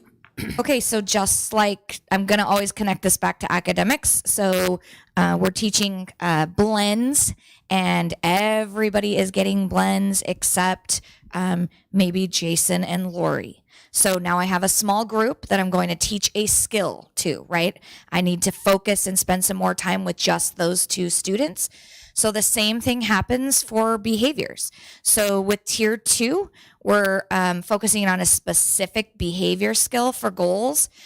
with a smaller group of students. And we're providing practice and giving feedback, and it's specific feedback. And a majority of time you follow up with a ton of praise for these children. So the research says, I believe it's 4-1. I'm looking back. Oh, it's changed. It's 5-1. So for these particular students in tier 2, we're going to increase the amount of praise that we give to them because we need that positive reinforcement for them so that the behavior continues to change. So they need that. And research shows that if we increase that praise, we're more likely to change the behavior for that particular skill. So we also hold them accountable with escalated consequences on tier 2. And this is where we may need additional support for the teacher and or beside the teacher. And we would include counselor strategies. So some of our counselors have small groups that are specific to social skills or behavioral skills, where we are working on sharing or getting along with others or keeping our hands and feet to ourselves. Or if it's older kids, maybe we have a group that's working on aggression, right? And how do I actually manage and self-regulate myself when I'm starting to feel hot or heated and I can feel that happening and then I do these things. And so we're really working on how do we self-regulate with some of our older students. We also support our teachers with de-escalation and reflection strategies. So Mr. Nuttall was speaking about de-escalation, and one of the first things that we teach in teaching our teachers how to de-escalate is to monitor ourselves as the adult first. So our job is not to get into power struggle with children. And do we know what our bodies are doing first? And are we staying calm with the way that we're talking, with the way that we're talking and approaching children? Are we watching our body language? Are we standing with our hands crossed? Are we making gruff faces? I mean, there's lots of things that we have to do internally, and remember that we are the adult that is working with the children, and we're going to make sure that we are in a good space first before we begin to de-escalate the child that is in an escalated state. So that is what we do for tier 2. Tier 3. So tier 3 is really focusing on, we've tried specific interventions, we've tried that small group, and it's still not working. And so now we're getting specific to an individual. And this is really where we involve our behavior interventionist. And we've added additional, I'm not even in tier 3. I'm now on tier 2 again. But we added additional staff to help us with tier 2. So we have a behavior interventionist. She comes into the classroom. She's observing and looking for, how does the children act differently than the rest of the students? What might be an antecedent? So what's a trigger for the student before the behavior actually occurs? So she does that observation to provide our teachers with, can we figure out what's actually causing, or what is the root cause of the behavior? She recommends staff for corrected behavior. She's also recommending interventions for specific areas of concern with students. And I'm happy to report, with this behavior interventionist supporting us, she has supported 64 students, and 20 of those students so far have exited with interventions and with monitoring those interventions, but they've exited the need for tier 2 intervention with our behavior interventionist. And then we've also thankful to the governing board for allowing us to hire behavior support specialists. So as of today, we have 3 hired behavior support specialists. Training is undergoing under the direction of our behavior interventionist. And I don't have any student data to report as of yet. It's January 23rd, and the position was posted at the end of December. So I'm happy to say that we have 3 additional support behavior specialists helping us with tier 2. got a little ahead of myself with tier 3. That's individual. So we're implementing individual interventions. We're partnering with the behavior interventionist and a behavior specialist if needed.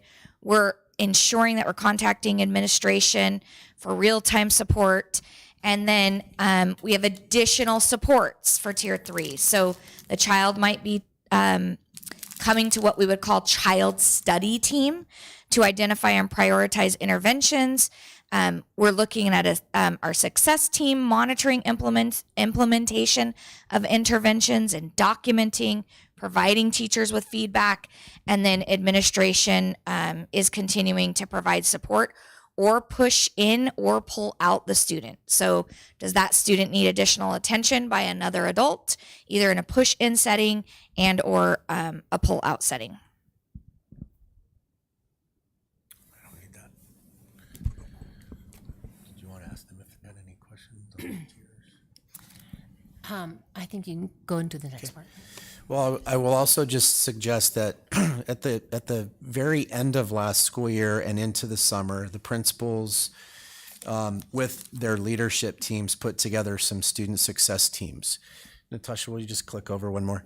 And so the student success teams were really designed to evaluate discipline data and bring a bunch of players to the table to say, how can we not only talk about tier 1 and behavior expectations as a school and shore that up, but what are some other ways that we can evaluate the data from the school perspective to identify some hot spots and have students with the patterns so that we can then get into the tier 2 components and where do we refer them to for some additional resources and supports.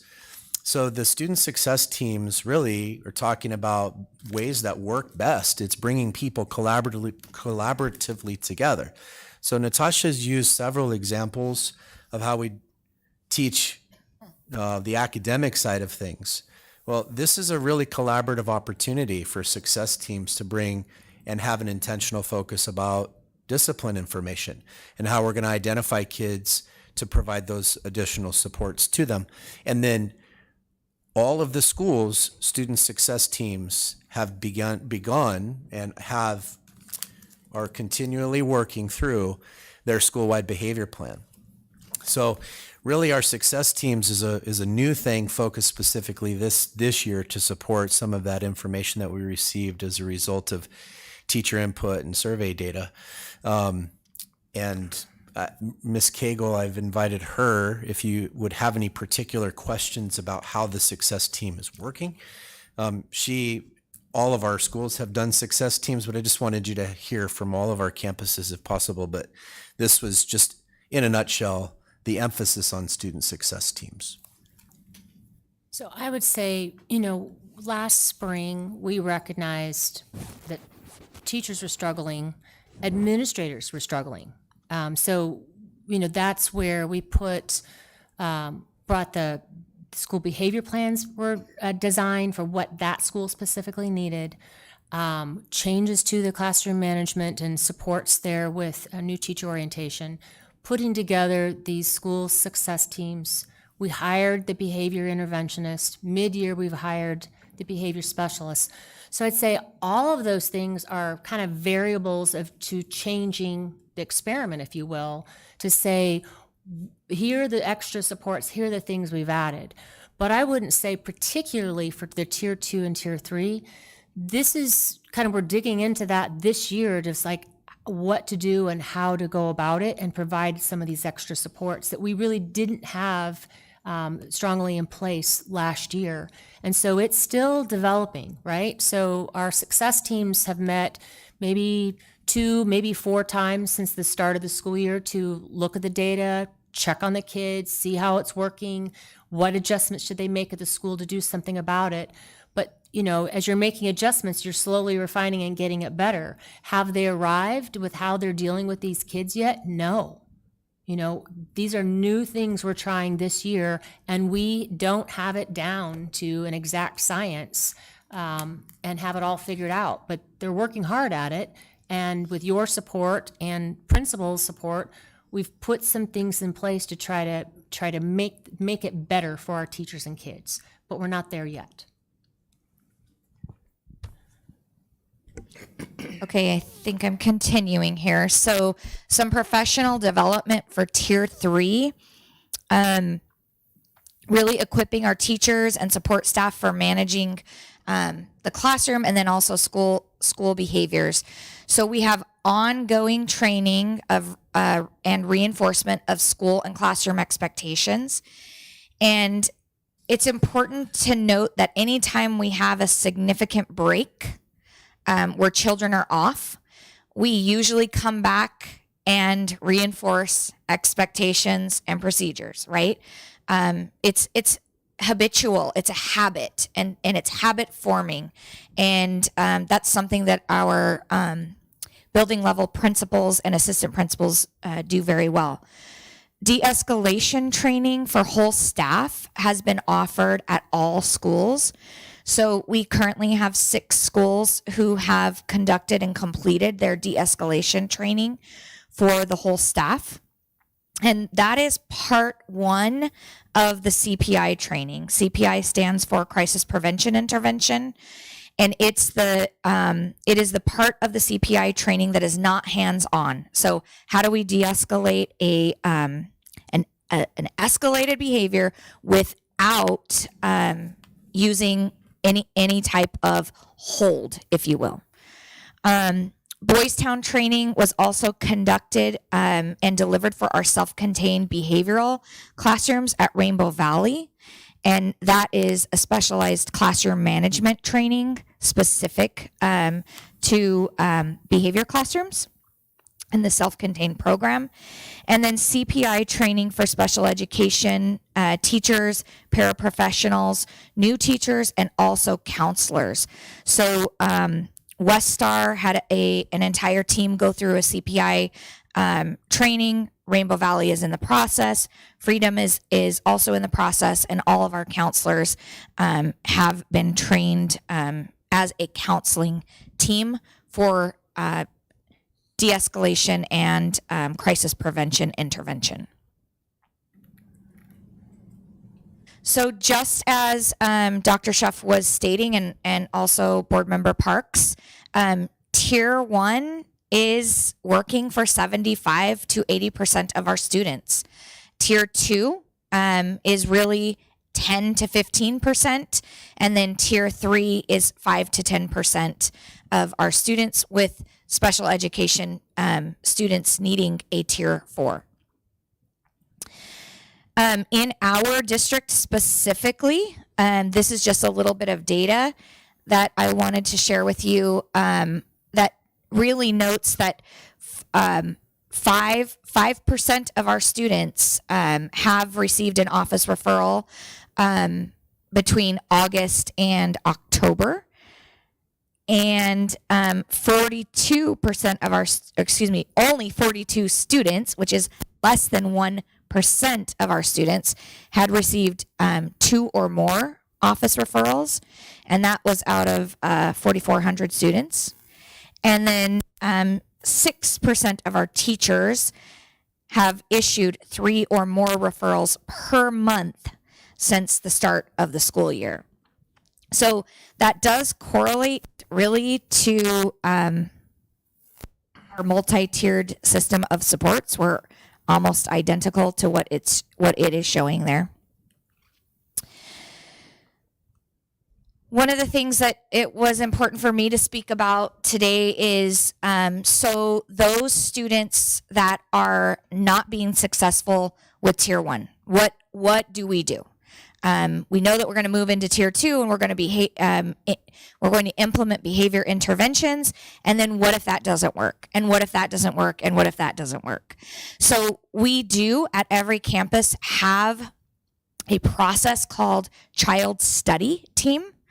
And the easiest way for me to describe this to you is it's a problem-solving team. So a teacher has a student that is either struggling academically or behaviorally, and they are not seeing the child progress.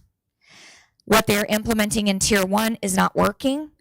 then we encourage them to bring the data of the child, right, to the problem solving team and to get more heads around how can we support this child, whether it's academic and or behavior. And so our child study process, we have a standard operating procedure for it. There is a flow chart of exactly what to do. Our teachers as well as our administrators have been trained in the child study process. And it is lengthy for a reason, because it is a general education system. We want to try everything that we possibly can before we move to labeling a child as special education. So you will notice in timelines, we ask that interventions are in a duration of 4 to 6 weeks. And we do that so that we have collected enough data to make a decision of, is it working or is it not working? And if it's not working, we put something else in place. And for the next 4 to 6 weeks, we try that intervention. And we're looking for, is progress being made or it not being made? And then we start to include experts into our child study process. So we might be pulling in a psychologist at that time. We might be pulling in a speech teacher. We might be pulling in a behavior interventionist. And then we're looking again for, I've tried everything. What do I do now? And that's really when we trigger, if we have tried multiple rounds of intervention, then we are looking at a potential, I call it moving a student through the portal, but we are moving out of general education, and we are saying we do believe this child may need extensive services that in the general education classroom, they're not successful. And so we do begin to include what we would consider a MET team and moving to evaluation. And so there's also a legal timeline with that, right? As soon as we have decided upon evaluation, then we start a 60-day clock. And that 60-day clock says our psychologists have 60 days in order to evaluate that student for academic and or behavioral needs. After the evaluation is conducted, and many times it is conducted before the 60-day timeline, right? But it also depends on how many children are in the portal, if you will. We come back and the MET team meets and says, yes, the child has qualified, or no, the child has not qualified for special services.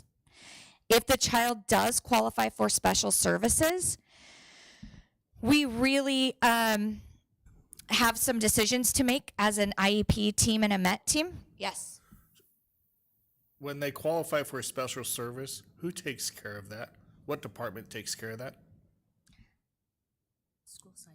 Well, the special education department. Thank you. Okay. So if a child does qualify for special services and maybe needing more behavioral support, then the IEP team is making a decision of what does that look like, right? Is that pull out support? Is that push in support? We start at level A support, which is our least restrictive environment. So many students that qualify for behavior support, that is special education behavior support. It's really level A in the general ed setting, and we're being more specific with what support do they need. Some of our resource teachers push in for that support, and some of our resource teachers pull out for that support. Again, 100% dependent on the individual student. So it's an individual education plan specific to the need of that particular student. And then the process starts again if it's not successful. So let's say a child has qualified for level A services, and it is around a particular behavior, and it's not successful, then the IEP team comes back and they make further determination as to then what do we need to do? What additional support does this particular child need? We need to increase the amount of service minutes that he or she is receiving. Then we are able to change to a level B placement. So level B services are just more minutes for a particular child. And then again, if it's working, fantastic. We can always go back to. We can come back to a more or a least restrictive environment, or we can continue to a more restrictive environment. So I think what's important for me to notice in this slide that I'm speaking to is that the decision making of the restriction of the environment and the level of services that a particular child needs is dependent upon the IEP team until we are moving to a private placement, at which time our executive director of special education would become involved in that decision making. So I think the pinch point that our principals face and our teachers is when we've got a really challenging student is how are we equipping the teacher to be able to implement those interventions with fidelity, to accurately and consistently document what's working, what's not working, so we have evidence, and then we can try another intervention, and then we have what support is needed if they are going to eventually qualify for services. How is all that taking place? So that's challenging, and it is challenging when the teacher from experience recognizes that I've been doing this a long time and this is not normal first grade behaviors. This is not normal first grade academics. This child is going to need something else.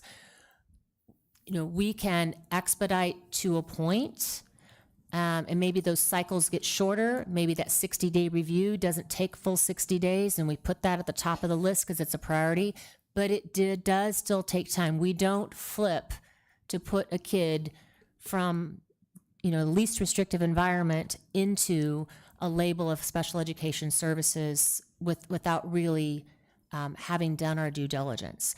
And that's a difficult piece. In the meantime, can consequences be given? Absolutely. Sometimes I think it is true that if we suspect that this is going to be part of their disability and we blow through all of the 9 suspension opportunities we have until we have to do a manifestation hearing, yes, I think there's some reluctance to go through all of those and perhaps try some other things so we don't have to do that because we're pretty sure it's going to end up being a manifestation of their disability, and that requires more on our part. So it is difficult. Those are our most difficult ones, and we don't have it nailed down saying we know how to take care of every one of these children so they aren't a disruption in the classroom to other kids. And at the same time, we have their rights and the rights of their parents for how we deal with those kids. So it is somewhere in the middle, and we have to serve both sides. And that's the difficult part of our job as educators. It's not easy, and our principals have been overworked, overtaxed. Our teachers have been overworked, overtaxed. I think, from what they're telling me is that a number of these kids that we got new to us and just starting down this path, now at this stage in the game, we're either starting to see some relief, the interventions are working, or we're seeing some relief because now they're qualifying for services. But we're not 100%. We're not anywhere close to saying 100% of our kids no longer need tier 2 or tier 3 services. That's just never going to happen. So questions about process before we talk about next steps? Bixler? Just a quick question. I know that we have all these opportunities, especially child study teams. I think that's a great idea. That is how it's supposed to work. Do we have any students who their parents have denied service. I think so. So we've offered that opportunity for parents, and they've said, no, they don't want it. Can I ask a follow-up to that? If they're having discipline problems, we're offering them services. Correct me if I misinterpret your question. Now these students are needing services to hopefully help them better handle the classroom. What do we do for discipline in those cases? Well, if they're not special ed students, then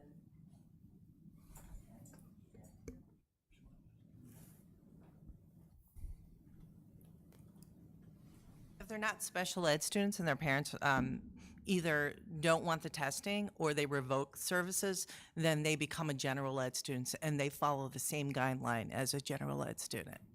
It doesn't protect them anymore. Progressive discipline. Okay. So on this slide, timeline for interventions and services, I'm trying to figure this out. 4 to 6 weeks overlaps a bunch of times. And at one point, Ms. Camp, you said, if it doesn't work, we start all over with the process. How long is that process? So the reason there's a little bit of an overlap with the 4 to 6 weeks is it is a range. I may pick on Ms. Weiner to help me with this. But I would say you are minimally in a 12-week process. That's minimum? Can I chime in? Yeah, I'm sorry, I started without you. Go ahead. I don't know if anybody knows this or not, but I have a student that's was special ed for 8 years. I keep hearing things that's reoccurring here, and I don't want to sound insensitive because I am, especially about special ed and about kids who are in those programs. I'm concerned we're leaning too heavy about worrying about how a kid feels as opposed to giving them the services they need. And I have personal experience with that. So I don't know where to go from there, but we keep hearing this, we don't want a label. I understand that, but if we're actually more worried about a label than we are getting the services and needs for these kids, we're not doing them any favors. I would say that they're not receiving services. I'm gonna change my language. When they are in the child study process, they are receiving interventions. Right? So that is a type of service. It is not a special education service, but they are receiving interventions, and we are monitoring those interventions, whether they're academic or behavior, because it's the same process for progress. If they're making progress, fantastic. If they're not making progress, we need to come back to the drawing board and we need to try another intervention. Still, a service is being provided, an intervention service, but I can't say officially special education services until they qualify for special ed. Okay, thank you. And all the while, they're receiving the interventions and supports, and they still should be receiving the escalating consequences that are appropriate there as well, which is inclusive of engaging the parents all through the process as well. So those are happening simultaneously. And I'm going to add one more thing. When a child is being brought to child study or problem-solving team, parents are communicated with, we have tried this in the classroom. It is not working. I am now moving to this process. So they know that we are now in the process of trying multiple types of interventions to either increase academic achievement or change behavior. And if it is not working, we're going to continue to involve them in that process and here's what we need to do next. Are those conversations held over the phone, or are the parents having to come down to the school for a meeting? In child study, I'm going to speak to my own experience. Sometimes in person and sometimes not in person. Sarah? They do not have to attend if it's not it's not a requirement. Like an IEP team meeting, we're not going to have an IEP team meeting without the parent there. I just feel if we're not getting the parent support by coming into the school, then we need to rapidly advance the discipline of the student. Because if we're not getting support from the home, which is what everybody talks about, parent rights, let's be involved with the school, let's be involved with our children. If they're not engaging there, they're taking away from the students who are being good. And those students need a rapid intervention somewhere other than in a regular classroom. If we've got to move them, if we've got to come up with a way to do a in-school suspension room where they can, most of us who were on the board probably remember those days, a white room where we sit in there.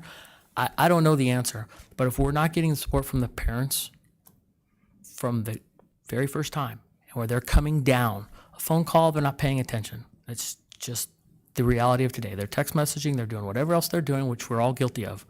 They need to be at the school having a conversation with the principal and recognizing the severity of what they're doing, because those children are interfering with the learning of other students. And that's where I have a problem. And if the parents aren't getting involved, then we've got to do something different. We need to support the students. We need to make sure they get the care, but we can't continue 12 weeks and then they're good for a couple days. They get out of the program and they're back into it. We don't have that long in school for even 12 weeks to go by of discipline problems. To Dr. Schuff's point, she said a little bit ago, teachers who have been doing this for a long time recognize this isn't normal behavior. Problem is we no longer have teachers who have been doing this for a long time. We have teachers who are emergency subs who have been doing this for days, no formal training. So we can no longer rely on our teachers as a whole to recognize this isn't normal behavior because they haven't been doing it. And we're continuing to get a younger and younger teacher group, which is exciting. There's new ideas coming. But there's that time just in all of our careers where this just doesn't look right. But if you've never seen it because you're brand new, we need some help. And these teachers are sitting here trying to figure out, do I refer this to a principal? Do I not? Do I try to keep this in-house? Teachers are teachers. They're not disciplinarians. And they don't handle all of that stuff. And we've got to get the teachers where class sizes are still larger than I would like, and they're busy. And we've added a tremendous amount of data collection that they're doing and a lot of other work. I don't believe there's enough hours in the day for the teachers to handle the discipline in the classrooms. I get the logic behind it, try to handle it, but they don't have the time. And while they're handling one student who's misbehaving, there's a whole bunch of others that are being neglected, those valuable minutes in the classroom that they need to have for education. So I personally feel we have to look at this in a much more aggressive manner, ensuring that we're providing services. But if we're not getting support from parents, then we got to do something different. We can't just continue to kick this can down the street for a while. That's just my thoughts, but that's where I'm at.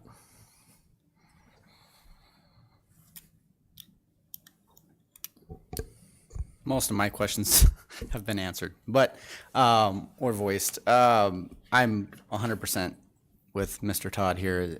Parent involvement is key, and that's my biggest question for administration, for the district, is how quick are we getting on letting the parents know what's happening? And I know it's been said on the second minimal disturbance or disruption or whatever, so a lot of times we get it. There's, and I have seen it, over the years, different teachers do a lot more communication with the parents than others might. Mr. Pellegrini's awesome with one of my kids. Every week sends an email, hey, the class learned this, and here in the classroom is some behaviors we're working on. Please talk to your parent or talk to your kids about these. That is so resourceful and helpful for me as a parent, knowing what's going on in the school. Now, I'm not asking all the teachers do that. I'm just saying that as a parent, that's super beneficial to me to know what my kids are dealing with in the classroom. They may or may not be the ones causing the disruption, but then I can deal with that with my children. Without knowing these things, a lot of parents, and granted, there are some parents that just don't care. And like Mr. Todd's point, if they're not going to care about the disruption that their children are causing, then we need to think about that and figure out some kind of a solution. And there is no magic, this is the set procedure for every child. Every child learns different, they obey different. I gotta be careful what I say because I know we're all mandated reporters on how I discipline my kids. But I can look at one of my children and they know they're in trouble. Other one, I might have to threaten with something. So we get that there's, and I love that we break it down, you know, class or grade levels. But Dr. Schuff, your point, it's not fine-tuned yet. We just keep working on it, and that's what we got to do, and take that time to do it right. So, Members, any more questions or comments?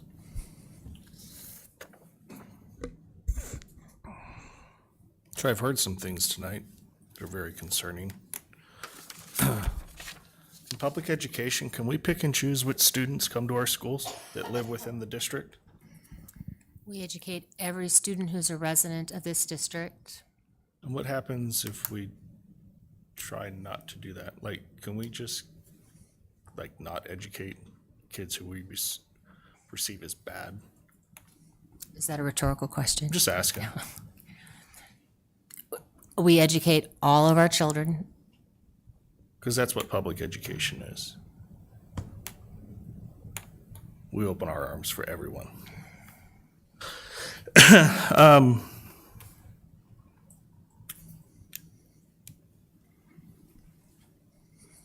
Because I heard a reference of a 90-10. 90% of the kids are good, possibly 10% are bad. Maybe those kids shouldn't be in our schools, so that's concerning. And I just wanted to make sure that that's not the policy of the district itself. That's not what I said. I would also say that quite possibly the governing board itself tonight compounded this issue by stretching a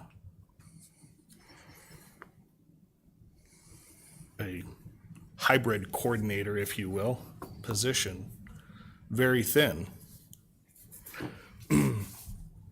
which just is a domino effect all the way down. And that's why I think I made the comment that today we hurt children. We didn't hurt an administrator, we hurt children. But then lastly, I'd also like to point out that I believe that Dr. Schuff, does the administration team come up with the policy on discipline? Because I thought that was a governing board.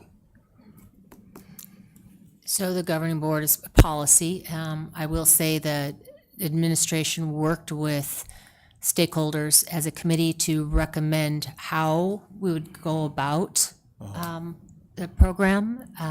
The governing board did approve our discipline matrix. We are still continuing to look at that, review that, and we plan to bring that back again to the governing board if there are any revisions that come out of that ongoing work. But overall, the policy is the governing board. I guess I would just say that things will only continue to get worse as we continue to not give the tools that the district, and when I say the district, I'm talking all employees within district, need to educate the whole child, which is not only academically, but also, again, I think it was stated, and I appreciate that it was stated, that a child learns behavior in school. They learn how to interact with their peers in school. They spend more time in school than they do at home, much like a lot of us spend more time at work than we do at home. It's part of the education experience, is the way that I see it. I know that the district and everyone's doing the best that they can, and I appreciate that.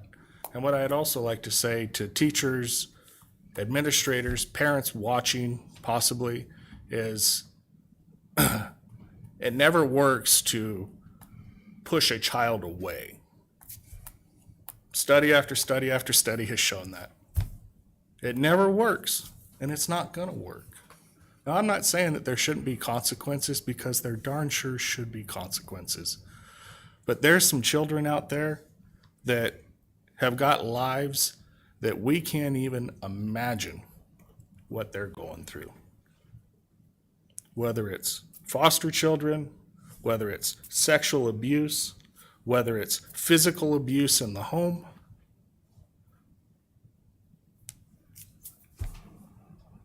So I'd like folks to just possibly take a little bit of pause and think about some of those things. Again, behavior should have consequences. But what I found is when you open your arms,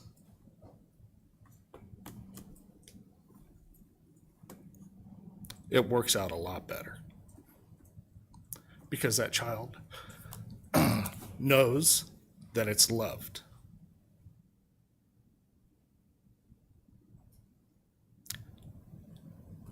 Thank you. Thank you, Mr. Aguirre. Thank you, staff, for the presentation. It was well done. We appreciate the time you put into it. That might have the record for the most amount of slides yet. Next on our agenda will be, sorry, do we have more? My apologies. I think we've kind of worked into that. I think it's pretty self-evident. This is a work in progress. Some of the components we've added, we're still working to add and to implement. This is a year-long work, and we're going to simply revise and adjust again for next year. And I think that, our ongoing disappointment or frustration is for the children that are still struggling, and for our teachers that have had a very challenging time this year, or last year perhaps, and our principals. Because we really want to get to the place where we have a very effective system that works really well for all kids, and that's what we're aspiring to do. I'm gonna make one more comment here. The reason I wanted to bring this up and bring it before the board is more of a discovery process, because I wanted to understand more about this discipline system that we have in place. There were confusions about the different pieces of the restorative system that were or weren't being used. We had a candid conversation about the fact that there was things we were doing well and things that we weren't doing well. I think we need to discuss those. I think the board needs to be a little more proactive in putting maybe some ideas forward that we, so we can assist or help any way we can. We all sit with different views and different ideas. So I would love to have the opportunity here. I learned a lot. I mean, there was a lot we learned, but we had to go through this. And I think that it would be really wise if we all kind of put our notes together and kind of said, you know what did I hear out of that? What are areas that we think we're doing well? What are we not doing well? And maybe put forward some ideas, and either through a work session or something. Because I heard some distinct things here that we can do a little better. So I'll leave it at that.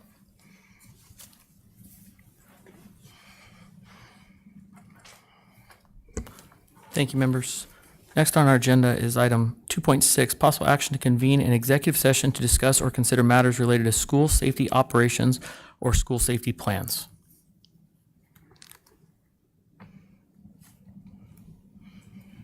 Move that we go into executive session. And just to clarify that, can you state the purpose of the executive session? I move that we go to an executive session to discuss and consider matters related to school safety operations or school safety plans. I'll second. I have a motion and a second to convene to executive session to consider, discuss matters related to school safety operations and school safety plans. I call your name, please state your vote. Mr. Parks? Aye. Board Member Aguirre? Yes. Board Member Bixler? Aye. Board Member Kenyon? Aye. I am also an aye. Show that that was approved 5-0. We will convene to executive session.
Members, please show that the executive session has ended and we're back into general session at 8:17 PM tonight. Our next item on the agenda is item 2.6, possible action, 2.7, board comments. Possible action. Yeah, 2.7, board comments or agenda topic requests. Mr. President, I'd like to request policy reviews first and second reading. BA, BDA, BDB, BDE, BEDB. Please go slower so she can I copy just these in gave her minutes. the Okay, list, so but she's for the good. members as well. BED, BA, and CCB, JK. Okay. One more time, sorry. BA, BDA, BDB, BDE, BEDB, BEDBA, CCB, and JK.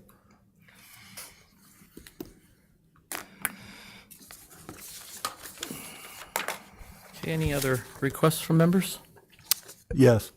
I'd like to put on the agenda a discussion about the change in the public participation format.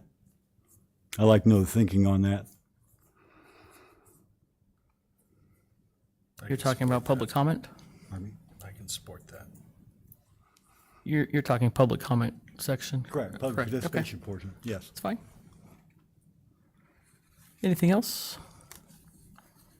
I would like to make a agenda item. I don't know if it's discussion or just if administration can explore possible school resource officers, options and cost and some kind of a plan behind that. If that's I'll support that.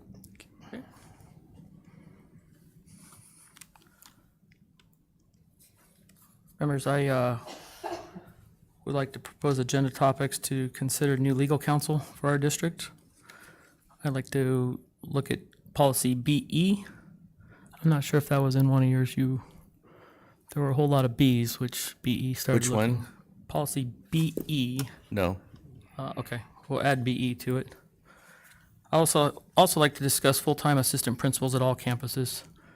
Tonight's discussion on discipline makes me believe more now than ever that we need assistant principals on all campuses. I'd also like to agendize a board-appointed committee for discipline, to talk about that as a board-appointed committee.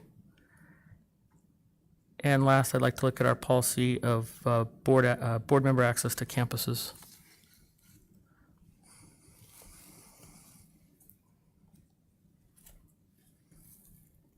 Mr. President, I'd like to request that we get to these agenda for the policy reviews as quickly as possible. Okay, I did speak with the School Board Association today. They did say we can do some special meetings on these. So we'll work with staff to get that scheduled right away, as soon as possible. okay, I'll second your You concur with my request? Okay, request. okay. So we have concurrence on all items requested for the agenda. Next on our agenda will be adjournment of the meeting. Need a motion and a second. I move that we adjourn. Have a motion to adjourn. Do I have a second? I'll second. Have a motion and a second. Board members, please let me know your vote as I call your name. Board Member Parks. Aye. Board Member Guire. Yes. Board Member Bixler. Aye. Board Member Kenyon. Aye. I'm also an aye. Show that we are adjourned with a 5-0 vote. Thank you.